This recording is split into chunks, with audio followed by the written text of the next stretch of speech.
കേരളത്തിൽ ഈ വർഷം പ്രകൃതി ദുരന്തങ്ങൾ ഏറെ വർദ്ധിച്ചിരിക്കുകയാണ്. വളരെ മുൻപ് തന്നെ വലിയ രീതിയിലുള്ള വെള്ളപ്പൊക്കവും മണ്ണിടിച്ചിലും ഉണ്ടായിരുന്നു. ഇന്നലെ ഇപ്പോൾ വയനാടിൽ വലിയൊരു ദുരന്തമാണ് ഉണ്ടായിരിക്കുന്നത്. കൃത്യമായിട്ട് എത്ര പേര് നഷ്ടപ്പെട്ടു എന്ന് നമുക്കിപ്പോൾ പറയാൻ കഴിയാത്തൊരു സ്ഥിതിയാണ്. 17-18 ആളുകളുടെ ജീവൻ നഷ്ടപ്പെട്ടു എന്നാണ് പ്രാഥമികമായിട്ടുള്ള റിപ്പോർട്ട്.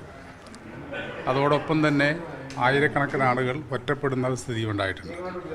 കനത്ത മണ്ണിടിച്ചിലും വെള്ളപ്പൊക്കവും രണ്ടും കൂടി വന്നു കഴിഞ്ഞപ്പോൾ റെസ്ക്യൂ പ്രവർത്തനത്തിനും ചില തടസ്സങ്ങളുണ്ട് എന്നാണ് മനസ്സിലാക്കുന്നത്. അനുസരിച്ചുകൊണ്ടുള്ള പ്രവർത്തനങ്ങൾ അവിടെ ഏകോപിപ്പിക്കാൻ വേണ്ടിയുള്ള സംവിധാനങ്ങൾ ഉണ്ടാക്കിയിട്ടുണ്ട് എന്നാണ് മുഖ്യമന്ത്രിയുടെ ഓഫീസുമായി ബന്ധപ്പെട്ടപ്പോൾ മനസ്സിലാക്കാൻ കഴിഞ്ഞത്. പാർലമെൻറ്റിൽ ഈ കാര്യം റൈസ് ചെയ്യാൻ തന്നെയാണ് തീരുമാനിച്ചിരിക്കുന്നത്.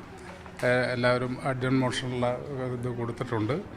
അതിനനുസരിച്ച് നേരത്തെ തന്നെ പാർലമെൻറ്റിൽ പറഞ്ഞതാണ്. ഞാൻ തന്നെ നേരത്തെ നമ്മുടെ കേരളത്തിലുണ്ടാകുന്ന ഫ്ലഡിനെ നേരിടാൻ വേണ്ടിയുള്ള എല്ലാ സംവിധാനവും ഒരുക്കി തരണമെന്നും കുറേ അധികം ഗ്രാൻറ്റും അതുപോലെ തന്നെ എക്യുപ്മെൻസും എല്ലാം നമുക്ക് കിട്ടണമെന്ന് ആവശ്യപ്പെട്ടിട്ടുണ്ട്. അത് കിട്ടിയിട്ടില്ല. അതിനോടുള്ള ഒരു സമീപനം, കേന്ദ്ര ഗവൺമെൻറ് സമീപനം എന്താണെന്ന് നമ്മൾ അറിഞ്ഞതാണ്. എന്തായാലും ഈ ഒരു സന്ദർഭത്തിൽ വീണ്ടും കേന്ദ്ര ഗവൺമെൻറ്റിനോട് കൂടുതൽ സഹായം ആവശ്യപ്പെട്ടുകൊണ്ട് ഇന്ന് പാർലമെൻറ്റിൽ സംയുക്തമായിട്ട് എല്ലാവരും ആവശ്യപ്പെടാൻ വേണ്ടിയാണ് തീരുമാനിക്കുന്നത്.